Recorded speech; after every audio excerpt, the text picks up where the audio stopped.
aba ni bande? Mana yanje aba n'abaganga mu gipolisi wa Mayinka. Abaganga mu gipolisi urumva yuko ari abapolisi b'abaganga, birumvikana. Aba rero ngo Mayinka ngo bafise umubabaro mwinshi cane, baravuga bati satani yanyaze umunezero wacu pi yarawutwaye wose. Basha ngo prime bahora baronswa bikanguye umunsi umwe bazitwaye. Maze kumva iyi nkuru naciye ngira nti basha shetani yarabakoreye ko kabisa. Aba bavuzi rero mu gipolisi reka maze ndababwire bagizwe n'abande mbega.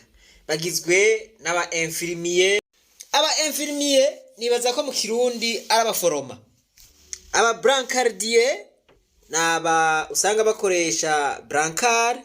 Bagizwe kandi n'aba docteur. Muti none vyagenze gute kugira ngo satani abanyaga umunezero wabo urukomba amazi? Nkuko basanzwe bakora akazi ka misi yose, eka mbere kuva na kera igipolisi n'igisirikare bitaracangwa, ngo hariho uburusho canke prime abaganga mu gipolisi baronswa. Aha turavuga nk'ico bita indemnité risque santé, hakaba n'ico bita bonification. Muti none indemnité risque santé bayiharura gute? Ngo indemnité risque santé baharura ibice 50 by'umushahara wibanze usanzwe uronka. Nukuvuga ngo 50% du salaire de base. Nukuvuga ngo bavuze ngo 50% du salaire de base bisigura ngo ntanze nk'akarorero nk'umupolisi ahembwa ibihumbi 200 ku kwezi nka salaire de base. Muca mwumva yuko ari byo bihumbi 200 kugwiza 50 kugaburira n'ijana, haca hasigara ibihumbi 100. Murumva nk'umuntu yahembwa ibihumbi 200 barasimvye bamugemye ibihumbi 100 ku mushahara. Mvirize iyi bonification yango bahora baronswa ibice 20 kwijana. Nukuvuga ngo 20% du salaire de base. Romp 20% du salaire de base nazo nangahe? 20% du salaire de base ufata vya bihumbi 200 ukabigwiza na 20 ukagaburira n'ijana, utora ibihumbi 40. Murumva rero ubu batwaye iyo indemnité de risque santé, batwara niyo bonification. Murumva wahembwa nk'ibihumbi 200 bakagutwara indemnité de risque santé, bakagutwara na bonification, ushusigara nangahe? Murumva yuko ari vya bihumbi 200 ucukuramwo ibihumbi 140 shasigara ngahe? Ibi ni biharuro ngereranyo ngize. Bo bahora bayaronswa bivanye n'amagrade bafise. Kandi murumva yuko ukugira igrade rinini ariko havako menshi. Aba baganga rero mu gipolisi bati twebwe twarumiwe, ubwanwa bwarafutse umunwa, ubu ntitukironka nico dushobora kuvuga.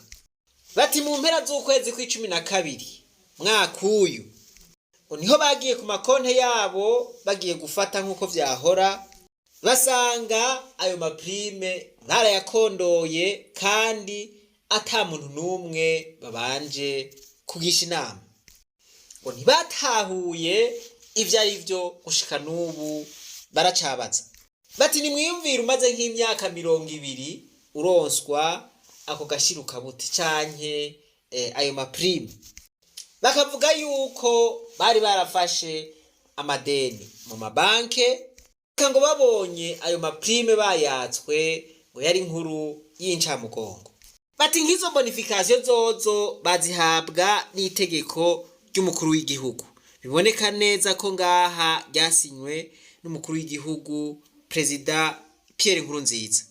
Bati rero ntitwumva ukuntu iri tegeko ryasinywe n'umukuru w'igihugu barirenze ko bakabatwara ubwo burusho kandi batabanje no kubagisha inama. Ngo mu manama bagiranye n'umugenduzi w'igipolisi canke Inspecteur General de la PNB hamwe n'umushikiranganji abajejwe, ngo ico kibazo carabajijwe ariko nta nyishu bagitangiye. Aha rero mu gusozera, reka kugira ngo tumenye kumbure umubabaro abo bantu boba bafise, nitwishire mu kibanza cabo. Dufate ko wahora ufata ibihumbi 200 ku kwezi, reka basi tugire ibihumbi 250, reka basi tugire ibihumbi 300, ariko ndazi yuko 300 ashikanwa na bake. Usanze ku mushahara wari witeze bagukase ibihumbi 105 canke ibihumbi 104 canke ibihumbi 100, wewe kubwawe wishize mu kibanza cabo, ari nka wewe wovyakira gute? Ufise nk'ideni muri banke, aho vyokunezera n'ukuri? Aha rero uhejeje kwishira mu kibanza cabo, uca utahura umubabaro baba bafise. Bakubwiye bati shetani yaratunyaze umunezero, uca ubatahura. Baravuga bati bari gufuma bareka kongerwa hako batwagwa ayo bahora bahembwa. Bafise amakenga rero ko ibi bintu vyababayeko umukuru w'igihugu yoba atabizi. Rero mu butumwa bw'aba baganga mu gipolisi, turizeye tudakekeranya ko umwanya n'umwanya ushobora gushikira umukuru w'igihugu, hanyuma akabatunganiriza, akabagaruriza umunezero satani yabanyaze. Murumva yuko n'ibikorwa vyabo bishobora gucumbagira, kuko agashiruka bute bakabatse. Tuguma tugaruka hahandi, wishire mu kibanza cabo. Ivyo ari byo vyose, nta mukozi n'umwe ibi bintu vyonezera. Turizeye ko bagiye kubatunganiriza kugira ngo bagaruze umunezero satani yabanyaze, kandi kugira ngo bashobore gukora bagononokewe mu bikorwa vyabo vya misi yose.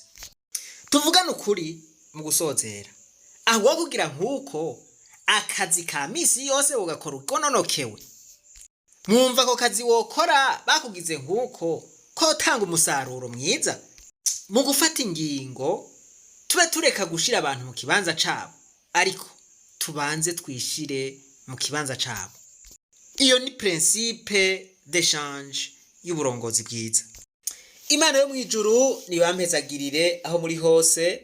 Reka twibananize rwa rugendo rwacu, maze tugaruze umunezero satani yatunyaze. Umuntu atarashika mu ishuri ry'abarundi bose turamuhaye kaze, ariko kandi ntimwibagire kugira subscribe, jeme na partage ku rubuga rwa YouTube ishuri ry'abarundi bose. Nuko kandi ntimwibagire rya sango ry'itariki 12 z'ukwezi kwa kabiri, igihe cy'isaha 1 z'ijoro mu masaha y'Ibujumbura, ko ariho tuba turiko turerekana ukuntu twogaruza umunezero satani yatunyaze. Imana nibahezagire mwese. Mwabaganga b'abafande, nizere yuko muzoba muhari kuri iryo sango.